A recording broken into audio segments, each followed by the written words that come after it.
آ رہی ہے۔ وَمَن يَتَّقِ اللَّهَ يَجْعَل لَّهُ مَخْرَجًا، جو شخص اللہ کا تقوی اختیار کرے گا اللہ اس کے لیے راستہ پیدا کر دے گا۔ جہاں بالکل نظر نہیں آئے گا کہ کوئی راستہ، اللہ راستہ پیدا کر دے۔ بالکل نظر نہیں آ رہا تھا موسیٰ کے ساتھیوں کو کہ اب کیسے بچیں گے، پیچھے لشکر آگے، آگے سمندر ہے، اللہ نے راستہ پیدا کیا۔ خود حضرت ابوبکر کا جو حال ہو گیا تھا کہ حضور اگر انہوں نے ذرا بھی دیکھ لیا نیچے اپنے قدموں کی طرف نگاہ ڈالی تو ہم نظر آ جائیں گے، آپ نے فرمایا لا تحزن ان اللہ معنا، راستہ نکالتا اللہ۔ پھر حضور گئے طائف، لیکن وہاں سے خالی ہاتھ آئے، مدینے میں اللہ نے خود ہی کھڑکی کھول دی، 6 آدمی ایمان لے آئے، آپ گئے ہی نہیں اور وہاں انقلاب بھی آ گیا۔ عجیب، اس اعتبار سے اللہ مخرج پیدا کرتا ہے۔ تم صحیح طریقے پر چلتے رہو، تقوی اختیار کرو، صحیح راستے پر جد و جہد کرو، یہ کام اللہ پر چھوڑو۔ کب اسے منظور ہے اس کا کامیاب ہونا؟ جب ہوگا وہ راستہ ایسا کھولنے کا کہ تمہیں گمان بھی نہیں ہوگا۔ وَيَرْزُقْهُ مِنْ حَيْثُ لَا يَحْتَسِبُ، اور اسے رزق دے گا وہاں سے جہاں سے اسے گمان بھی نہیں ہوگا۔ اقامت دین کی جد و جہد ہو، غلبہ دین کی جد و جہد ہو، اپنے آپ کو ان صلاتی و نسکی و محیایا و مماتی اس کا فیصلہ کرنا ہو تو سب سے بڑی رکاوٹ آتی، کھائیں گے کیا؟ تو اللہ تو کہتا ہے راضی میں ہے ایمان اور یقین اس پر، کر کے دیکھو تو صحیح، اس پر اعتماد تو کرو۔ لیکن یہ کہ اس پر اعتماد کرنا، توکل، بڑی مشکل بات۔ وہ تو جتنا ایمان ہوگا اتنا اعتماد ہوگا، اور گہرا ایمان ہوگا گہرا اعتماد ہوگا۔ وَمَن يَتَّقِ اللَّهَ يَجْعَل لَّهُ مَخْرَجًا وَيَرْزُقْهُ مِنْ حَيْثُ لَا يَحْتَسِبُ وَمَن يَتَوَكَّلْ عَلَى اللَّهِ فَهُوَ حَسْبُهُ۔ یہ تو ابھی تقوی والے کی بات ہے کہ وہ وہاں سے رزق دے گا جہاں سے اسے ملے گا بھی نہیں، اور جس نے اللہ پر توکل کر لیا تو وہ اس کے لیے بہت کافی ہو جائے گا۔ توکل کر کے تو دیکھو، حسبہ، وہ اس کے لیے کافی ہے۔ یہاں تک فرمایا ہے حدیث میں من کان فی حاجت اخیہ کان اللہ فی حاجتہ ہی، اگر کوئی مسلمان اپنے کسی بھائی کی ضرورت پوری کرنے میں لگ رہا ہے، اپنا وقت صرف کر رہا ہے، اللہ اس کی ضرورت پوری کرنی شروع کر دیتا۔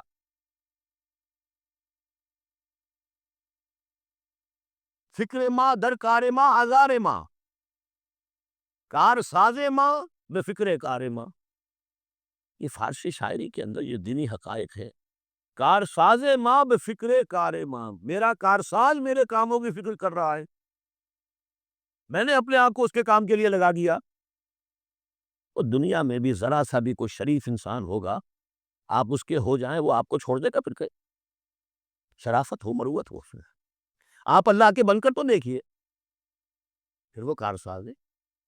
کار ساز ماں بے فکر کار ماں، فکر ماں در کار ماں آزار ماں، جب میں اپنے معاملات کی فکر خود کرتا ہوں، کوئی نہ کوئی ٹھوکر کھاتا ہوں، کوئی نہ کوئی غلطی کرتا ہوں، آزار اپنے سر کے اوپر پیدا کر لیتا ہوں۔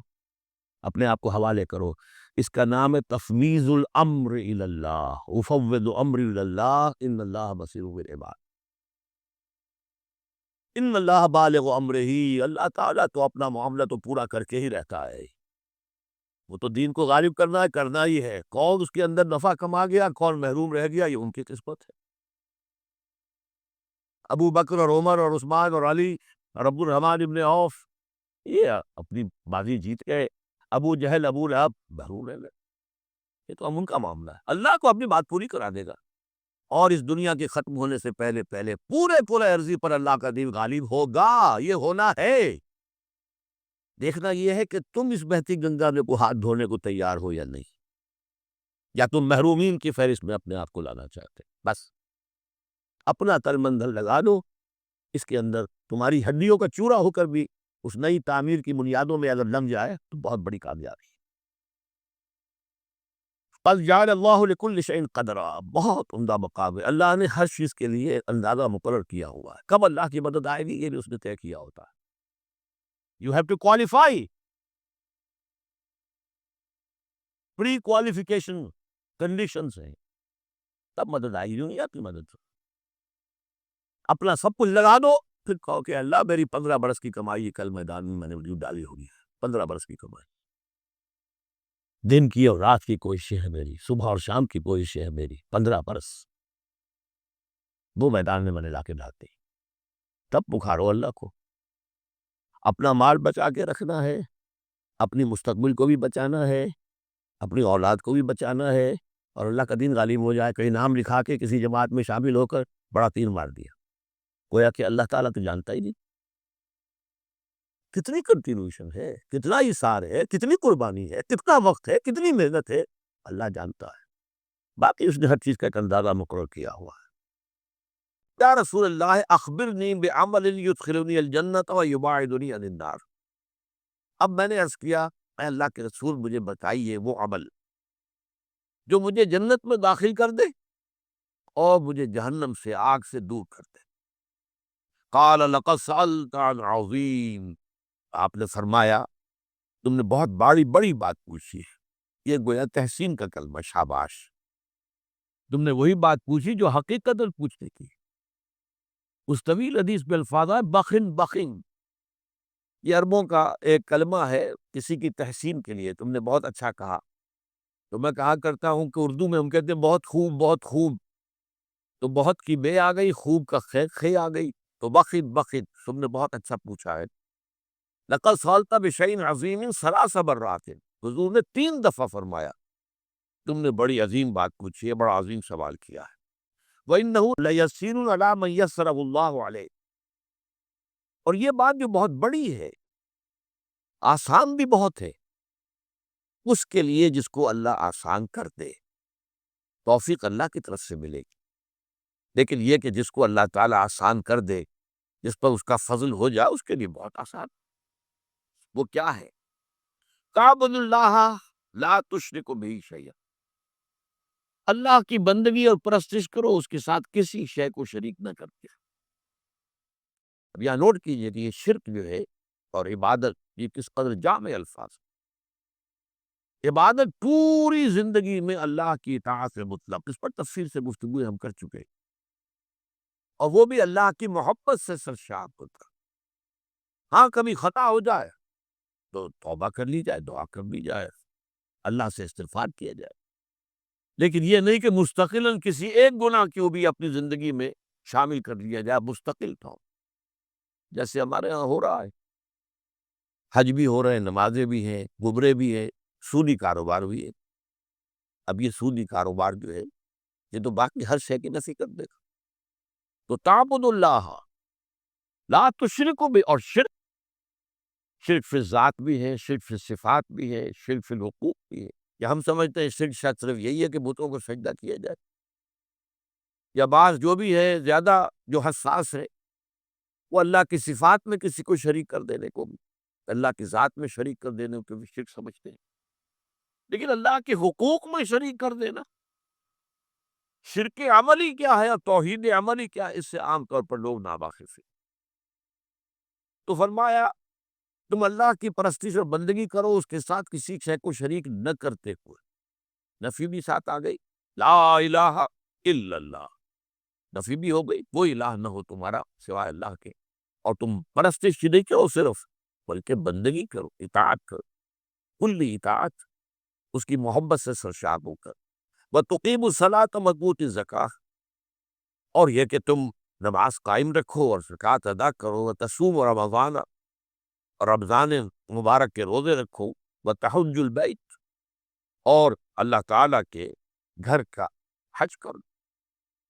ثم قال، اب یہ تو بات آ گئی ایک جامع بات، دین کی جامع تعریف، دین کے تقاضوں کا جامع بیان، سب آ گئے اس میں۔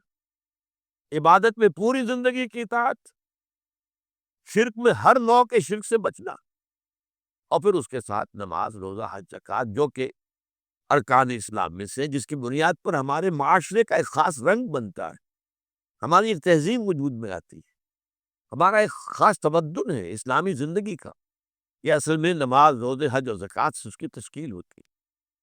تو اس کو گویا کہ پورے دین کی تعبیر، اس کی حقیقت کو بیان کرنے میں یہ نہایت جامع کلمات ہے۔ اب اس کے بعد حضور خود فرماتے ہیں، ثم قال، آپ نے فرمایا، الا ادلک علی ابواب الخیر، تو کیا میں تمہیں یہ نہ بتاؤں کہ اس خیر کے، خیر کل کے دروازے کون سے ہیں، جن دروازوں سے اس خیر کل کو حاصل کرنے کے لیے داخل ہوا جا سکتا ہے۔ الصوم جنۃ، روزہ ڈھال ہے نفس کے خلاف، نفس کے حملوں کے خلاف، یہ ہم پڑھ چکے ہیں ایک اور حدیث میں۔ وَالصَّدَقَةُ تُطْفِئُ الْخَطِیئَةَ کما یطفئ الماء النار، اور صدقہ جو ہوتا ہے وہ خطا کو، گناہ کی آگ کو ایسے بجھا دیتا ہے جیسے کہ پانی آگ کو بجھا دیتا ہے۔ تو ہو گئی یہ خطا صدقہ دو اللہ کے راہ، تو یہ صدقہ جو ہے اس گناہ کے اثرات کو دھو دے گا جیسے کہ پانی آگ کو بجھا دیتا ہے۔ وَصَلَاةُ الرَّجُلِ فِي جَوْفِ اللَّيْلِ، اور last but not the least, یہ میں الفاظ اضافہ کر رہا ہوں، نماز پڑھنا بندے کا رات کے پیٹ میں، رات کے درمیانی حصے میں، تہجد اصل میں جسے کہتے ہیں، وہ نہیں ہے کہ جو عام طور پر لوگ فجر سے کچھ دیر پہلے جاگ گئے اذان سے اور جلدی سے 8 نفل پڑھ لیے، یہ تہجد نہیں ہے۔ یہ تو فجر کا ضمیمہ بنا لیا، ہاں نوافل ہے، عبادت ہے، اس کے بھی جو اس کے برکات ہیں وہ ظاہر ہوں گی، جو اس کا ثواب اور اجر ہے اللہ دے گا۔ لیکن اصل میں جسے تہجد کہا جاتا ہے وہ رات کو سو کر پھر اٹھنا، نیند کو توڑ کر، اور پھر سو جانا اور پھر اٹھنا فجر کے لیے۔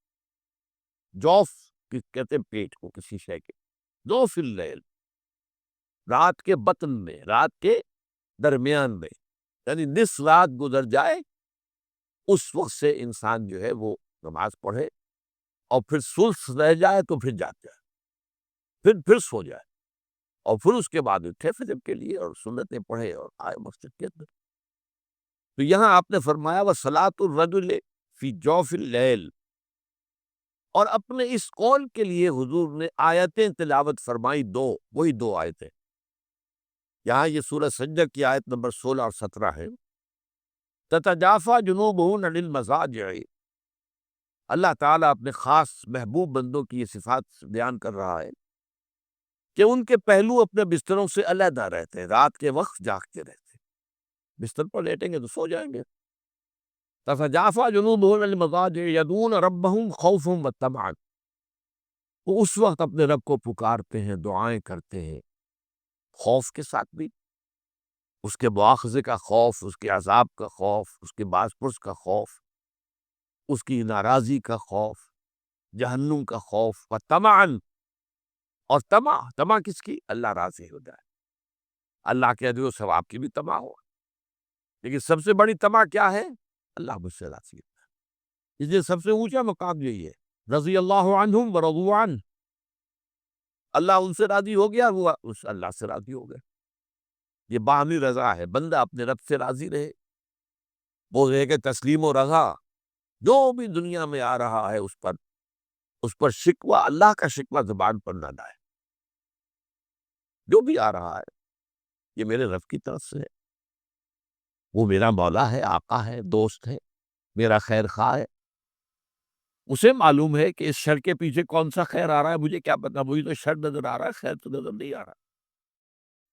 اس لیے فرمایا گیا کہ ہو سکتا ہے آسان تکرہوا شیئا وہو خیر لکم، وآسان تحبوا شیئا وہو شر لکم، واللہ یعلم وانتم لا تعلمون، ہو سکتا ہے تمہیں کوئی چیز بری لگے حالانکہ اسی میں تمہارا خیر ہو، عین ممکن ہے تمہیں کوئی چیز اچھی لگتی ہو حالانکہ اس میں تمہارے لیے شر ہے، اللہ جانتا ہے تم نہیں جانتا۔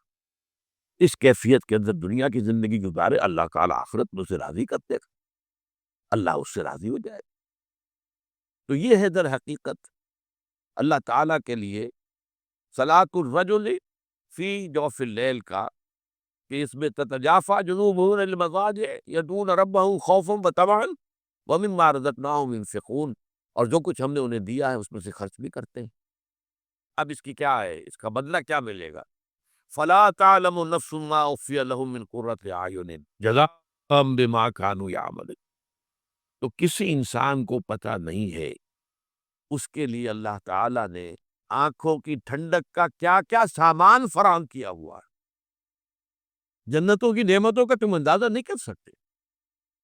قرآن مجید میں الفاظ آئے ہیں وہ ہماری ذہنی سطح کے مطابق، وہاں پہ پھل ہوں گے، وہاں پہ شہد ہوگا، دودھ ہوگا، وہاں پہ بہت اچھا ایک شراب ہوگی جس میں نہ کوئی نشہ ہوگا اور نہ ہی کوئی بیٹھنے کی بات ہوگی، سرور اور کیفیت جو ہے وہ ہوگی، وغیرہ وغیرہ اموریں ہوں گی، یہ بھی میں نے بیان کیا ہے۔ لیکن ساتھ ہی حضور نے فرمایا کہ جنت کی نعمتیں وہ ہیں مالا عین رات ولا اذن سمعت وما خطر علی قلب بشر. وہ تو ایسی نعمت ہے، وہ ابتدائی جنت ہے، وہ جس کا کہ ذکر ان الفاظ میں کھینچا گیا ہے. یہ نعمتیں جنہیں ہم سمجھتے ہیں، وہاں کھجور کے باغات ہوں گے اور انگور کے ہوں گے، اور وہاں پر انار بھی ہوگا، رمان ہوگا، سب کچھ ہوگا، ساری چیزیں ہوں گی.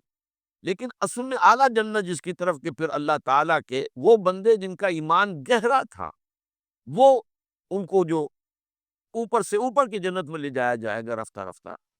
وہاں وہ نعمتیں ہیں جو نہ کسی آنکھ نے دیکھی، نہ کسی کان نے سنی، نہ کسی کے دل پر ان کا خیال تک وارد ہوا. مالا عین رات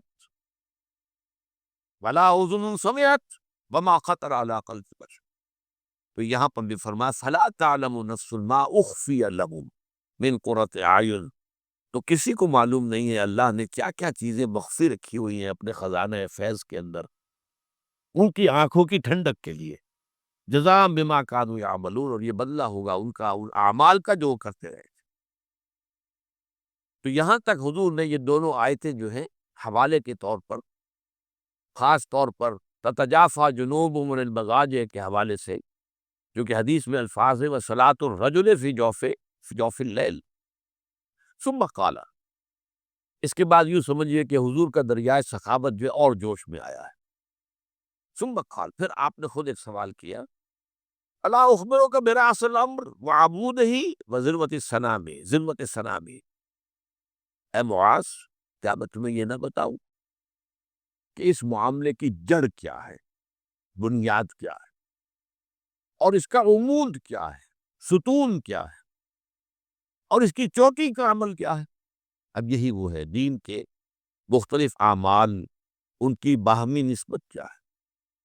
عام طور پہ سب باتیں لوگوں کو معلوم ہے، لیکن یہ ریشو پروپورشن، اور کیا چیز مقدم ہے، کیا ثانوی ہے، کس چیز کا کس کے ساتھ منطقی ربط ہے، یہ در حقیقت حکمت دین کا موضوع، یہ سب کو معلوم نہیں. اب یہاں پر پورے دین کو ایک درخت سے تعبیر کیا گیا. ایک ہے اس کی جڑ، راس و حاضر لمب، ایک ہے عمود، تنا. عمارت میں آپ کہیں گے ستون، اور درخت میں وہ تنا ہوگا.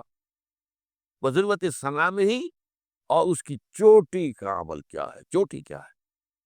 اب آپ کو معلوم ہے درخت میں، آم کا درخت ہے تو جڑ بھی ہے، اس کے بعد تنا بھی ہے، اب اس کے بعد وہ شاخیں پھیلی ہوئی ہیں، ان میں پتے بھی لگے ہوئے اور آم بھی لگے ہوئے ہیں. اصل سے ہوتی ہے وہ اوپر ہوتی ہے. اصل میں درخت آم کے لیے لگایا گیا، وہ جڑ میں نہیں لگتا، وہ تنے میں نہیں لگتا، وہ تو ٹہنیوں میں جا کر لگے گا، اوپر لگے گا، چوٹی کے اوپر. گلاب کا پودا ہے تو گلاب کا پودا جو ہے اس پودے کی جڑ میں پھول نہیں لگتے، اس کے تنے میں، تنا تو چھوٹا سا ہوتا ہے، اوپر جو ہے وہ اس کی چوٹی جو ہے اس کے اوپر پھول لگے ہوئے. تو اس کی جڑ کیا ہے، اور اس کا عبود کیا ہے، اور اس کی چوٹی کا عمل کیا، میں تمہیں بتاؤں. قلت بلا یا رسول اللہ، میں نے اس کے حضور ضرور فرمائیے، ضرور فرمائیے.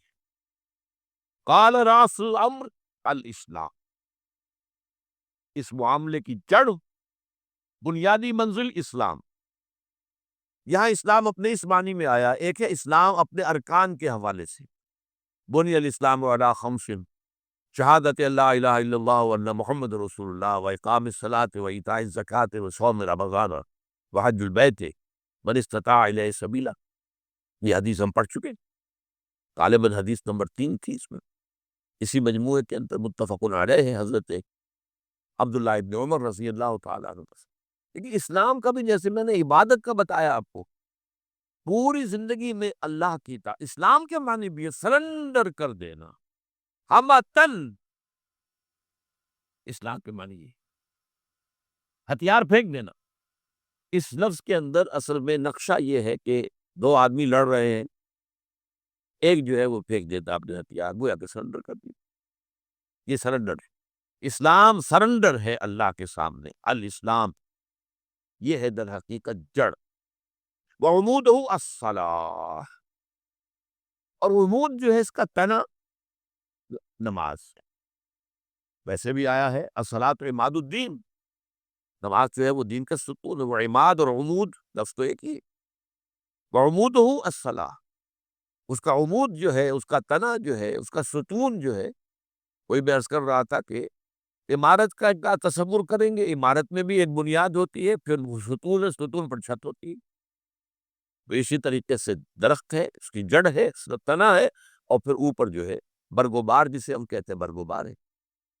تو فرمایا کہ اس کا عمود جو ہے، تنا یا جو اس کا ستون ہے، وہ نماز ہے۔ وَذِرْوَةُ صَنَامِهِ الجہاد، اور اس کے چوکی کا عمل الجہاد ہے۔ اب یہ ہے اصل میں سمجھنے کی بات۔ ہمارا ذہن سارا کا سارا وہ ارکان اسلام کے اوپر جمع ہوا ہے، جو وہ بہت دیندار ہے، وہ بھی 12 دن 5 کا تو کر لیں گے معاملہ، لیکن اس سے آگے نہیں جاتے۔ اس لیے میں نے آیت آپ کو سنائی تھی، حقیقی مومن صرف وہ ہے جو ایمان لائے اللہ پر، اس کے رسول پر، پھر شک میں ہرگز نہ پڑے، یقین والا ایمان، ثم لم یرتابوا، ریب نہ ہو، بالکل یقین مند، وجاہدوا باموالہم وانفسہم فی سبیل اللہ، اور جہاد کیا انہوں نے اپنی جانوں اور مالوں کے ساتھ اللہ کی راہ، اولئک هم الصادقون، صرف یہی لوگ سچے ہیں۔ یعنی اگر یہ دعویٰ کریں کہ ہم مومن ہیں تو ان کو یہ حق پہنچتا ہے، لیکن اگر یہ جہاد ہے ہی نہیں، دل میں یقین ہے ہی نہیں، بہرحال ایک عقیدہ ہے، والدین سے سن لیا، یا جب اسلام کو اللہ نے فتح دینی تو فوج در فوج لوگ جو ہے وہ داخل ہو رہے، وہ داخل ہونا اصل میں اس بنیاد پر تھا کہ اب it's no use resisting any more, اب ہم مقابلہ نہیں کر سکتے، we have to surrender, surrender کا لفظ میں نے استعمال کیا تھا۔ تو در حقیقت قرآن نے کیا کہا؟ یہ کہتے ہیں ہم ایمان لے آئے، ان سے کہنی ہے تم ایمان ہرگز نہیں لائے ہو، ہاں تم کو ہم نے سرنڈر کر دیا ہے۔ قالت الاعراب آمنا قل لم تؤمنوا ولکن قولوا اسلمنا، ہم نے سرنڈر کر دیا، اب ہماری مخالفت ختم ہو گئی۔ اگر تم نے یہ بھی کیا ہے خلوص دل کے ساتھ، اس میں دھوکہ نہ ہو کہ ٹھیک ہے ابھی تو سر جھکا دو، پھر دیکھیں گے ذرا حالات بدلیں گے تو پھر کھڑے ہوں گے، یہ پھر منافقت ہے۔ لیکن اگر اس قسم کی کوئی بات دل میں نہیں ہے تو اگر آپ ایمان لائے ہیں، اشہد ان لا الہ الا اللہ و اشہد ان محمد رسول اللہ، آپ مسلمان مان لیے گئے، بس ٹھیک ہے، اب آپ کی جان اور مال محفوظ ہے۔ تو اس اعتبار سے اسلام جو ہے وہ سرنڈر ہے۔ تو راس الامر الاسلام وعمودہ الصلاۃ وذروۃ صنامہ الجہاد، یہ جہاد نہیں ہے تو پھر پھل نہیں ملا، پھل نہیں لگا اس درخت کو، اس درخت میں پھل جو ہے وہ تو جہاد فی سبیل اللہ کا ہے۔ البتہ اس میں یہ ہے کہ سمجھنے کی بات ہے کہ جہاد کے معنی لوگوں نے صرف جنگ سمجھے، نہیں، جہاد کے لیے قتال، جنگ کے لیے قرآن کی اصطلاح ہے قتال فی سبیل اللہ۔ سورہ صف میں یہ دونوں الفاظ آئے، قالت، وہاں جو فرمایا گیا کہ یا اہل ایمان هل ادلکم علی تجارت تنجیکم من عذاب علیم، کیا میں تمہیں وہ کاروبار بتاؤں جو عذاب علیم سے چھٹکارا دلا دے؟ تؤمنون باللہ ورسولہ وتجاہدون فی سبیل اللہ باموالکم وانفسکم، یہاں جہاد کی اصطلاح آ گئی۔ ایمان پختہ رکھو اللہ پر، اس کے رسول پر، جہاد کرو اللہ کی راہ میں جانو و مال کے ساتھ۔ یہ ہے آیت نمبر 11 سورہ صف کی، اور آیت نمبر 4 میں کیا ہے؟ ان اللہ یحب الذین یقاتلون فی سبیلہ صفا کانہم بنیان مرصوص، اللہ کو محبت تو اپنے ان بندوں سے ہے جو اس کی راہ میں جنگ کرتے ہیں، ایسی صفیں باندھ کر جیسے سیسا پلائی ہوئی دیوار ہو کہ دشمن اس کے اندر کوئی رخنہ پیدا نہ کر سکے۔ تو قتال فی سبیل اللہ بھی ہے، جہاد فی سبیل اللہ بھی۔ مکے میں 12 برس جہاد فی سبیل اللہ ہو رہا تھا، قرآن کے ذریعے سے جہاد، دعوت و تبلیغ کا جہاد، تربیت و تزکیے کا جہاد، تنظیم کا جہاد، یہ جہاد ہو رہا تھا۔ مدینے میں آ کر وہ جہاد قتال کی شکل ہو گیا۔ تو اس لیے اس اعتبار سے نوٹ کر لیجئے کہ جہاد جو ہے وہ صرف جنگ کا نام نہیں ہے، جد و جہد، آپ اللہ کے دین کے غلبے کی جد و جہد کریں، ظاہر بات ہے اس کے لیے پہلے لوگوں تک اللہ کا دین پہنچانا ہوگا، پھر جو واقعتاً قبول کر لیں دل سے خلوص کے ساتھ انہیں جمع کرو، منظم کرو۔ ظاہر بات ہے قتال تو جب تک مناسب تعداد میں لوگ موجود نہ ہو، مناسب تیاری نہ ہو، اور وہ اس کے لیے ان کی ٹریننگ بھی پوری نہ ہو گئی ہو، اس وقت تک جنگ تو نہیں کی جا سکتی، خودکشی تو نہیں کرنی ہے نا، جنگ کرنی ہے، تو جنگ کے لیے تو تیاریاں ہیں۔ اس لیے جہاد کے لفظ کو نوٹ کیجئے یہاں پر کہ جہاد ہے کہ جو کہ چوٹی کا پر ہو سکتا ہے کوئی لوگ جہاد کر رہے ہوں، اتنی تعداد میسر ہی نہ ہو کہ قتال کیا جا سکے، وہ اگلا قدم تو نہیں اٹھائیں گے، لیکن صرف جہاد ان کی نجات کے لیے کافی ہو جائے گا۔ ہاں، اگر اللہ کی طرف سے اس معاشرے سے ریسپانس مل جائے اور متنوع تعداد کے اندر لوگ آ جائیں اور منظم بھی ہو جائیں، انہوں نے اپنے اوپر بھی اللہ کے دین کو نافذ کر لیا ہو، یہ نہیں کہ اپنے اوپر اپنے معاملے میں اپنے گھر میں تو دین ہے نہیں اور باہر دین نافذ کرتے پھرے، یہ نہیں، اپنی ذات پر اپنے گھر میں دین نافذ کیا اور پھر منظم ہو گئے ہوں کسی ایک امیر سے بیعت کر کے، بیعت سم و طاق اور بیعت جہاد، اور وہ منظم اور سم و طاق ان کے اندر فوگر ہو گئی اور ان کے دلوں سے ہر امنگ نکل گئی ہو سوائے اللہ کی رضا کے اور آخرت کی فلاح۔ یہ نہیں کہ حکومت کی طلب میں کر رہے ہوں یا مال غنیمت کی طلب میں کر رہے ہوں، نہیں، معاذ اللہ ثم معاذ اللہ۔ وہ تو پہلی جو حدیث تھی اس مجموعے کی، انما الاعمال بالنیات، اعمال کا دار و مدار نیتوں پر ہے۔ تو جس کسی نے ہجرت کی اللہ اس کے رسول کے لیے، اس کی ہجرت تو اللہ اس کے رسول کے ہاں شمار ہو جائے گی، لیکن جس نے ہجرت کی تھی دنیا کے حصول کے لیے یا کسی خاتون سے نکاح کرنے کے لیے، تو پھر ہجرت ہو الی ما ہاجر الیہ، تو اس کی ہجرت انہی چیزوں کی طرف ہے جس کے لیے ہجرت کی ہے، اللہ اور اس کے رسول کو کوئی روکتاک نہیں۔ اسی طرح قتال اگر کیا ہے مال غنیمت کے لیے، دولت کے لیے، یا کسی قبیلے سے کوئی خاص پرانی دشمنی چلی آ رہی ہے اور اب اس قبیلے کے خلاف حضور بھیج رہے ہیں مہم، تو بڑی تیزی کے ساتھ آ کر شریک ہو گئے کہ اب بدلہ لینے کا موقع مل جائے گا۔ اگر ایسے جذبات ہے تو یہ جہاد فی سبیل اللہ نہیں ہے، قتال فی سبیل اللہ نہیں، قتال فی سبیل النفس ہے، نفس کے لیے قتال کر رہے ہو۔ تو وہ جبکہ انسان کے دل سے ہر امنگ، ہر آرزو نکل جائے سوائے اللہ کی رضا اور آخرت کی فلاح، اس کے لیے جو جد و جہد بھی وہ جہاد میں ہے۔ ثم قال، اب اس کے بعد حضور مزید جو ہے حکمت کا حکمہ، یہ جو ہے اس طویل حدیث کے اندر یہ موجود نہیں ہے، یہ گویا کہ اس حدیث کا جو ہے اضافی جو اس کے اندر حکمت کا خزانہ ہے۔ الا اخبرک بملاک ذالک کلہ، اے معاذ میں تمہیں نہ بتاؤں ان تمام معاملات کی روح رواں کیا ہے، کیا چیز ہے کہ جو ان تمام اجزاء کو جوڑے گی اور اس کو صحیح رخ پر اور صحیح جو ہے روح کے ساتھ آگے بڑھائی۔ یہ ملاک، یہ اصل میں عرب کہتے ہیں القلب ملاک الجسد، دل جو ہے وہ پورے جسم کے لیے ملاک ہے، وہ روح رواں تو وہی ہے، دل دھڑکتا ہے تو زندگی ہے، دل بند ہو جائے تو زندگی ختم۔ تو میں اس تمام معاملے کا جو روح رواں ہے وہ جو میں تمہیں نہ بتاؤں۔ اور اس کے بعد کل تو حضرت معاذ کہتے ہیں کہ میں نے یہ عرض کیا، بلا یا رسول اللہ، اے اللہ کے رسول، ضرور ضرور ضرور فرمائیے۔ فاخذ بلسانہ، تو حضور نے اپنی زبان مبارک کو پکڑا اور فرمایا کف علیک ھذا، اس کو روک کر رکھو، اس زبان سے کوئی غلط کلمہ نہ نکلے، کوئی غیبت نہ نکلے، کوئی تہمت برابر نہ، کوئی ظالمانہ کلمہ، کسی کی خام خواہ عزت کے اوپر حملہ نہ، روکو اسے، تھام کے رکھو، زبان کو روک کر رکھو۔ یہ بات جو ہے قرآن مجید میں بھی سورہ احزاب میں جو آئی ہے، یا ایھا الذین آمنوا اتقوا اللہ وقولوا قولا سدیدا، اہل ایمان اللہ کے تقوی اختیار کرو اور بات وہی کہو زبان سے جو سیدھی ہو، درست ہو، صحیح ہو۔ اگر یہ دو کام ہو جائیں، دل میں تقوی اور زبان کا کنٹرول، تو فرمایا یصلح لکم اعمالکم ویغفر لکم ذنوبکم، اللہ تمہارے سارے اعمال درست کر دے۔ ایک اور حدیث میں الفاظ آئے ہیں، مجھے دو اپنے اس اعضاء کی ضمانت دے دو کہ اس کا غلط استعمال نہیں ہو، صرف دو اعضاء۔ فرمایا تم دو اعضاء کی مجھے گواہ کو ضمانت دے دو کہ کنٹرول میں رکھو گے، اس سے کوئی غلط حرکت نہیں ہوگی، جنت کی ضمانت مجھ سے لے لو۔ اور وہ کیا ہے؟ ایک وہ جو تمہارے دونوں گالوں کے درمیان ہے، یعنی زبان، اور ایک وہ جو تمہاری دونوں رانوں کے درمیان ہے، یعنی شرمگاہ۔ ان دو کا کنٹرول، ان سے ان کے ذریعے کوئی غلط کام نہ ہو، تو جنت کی ضمانت مجھ سے لے لو۔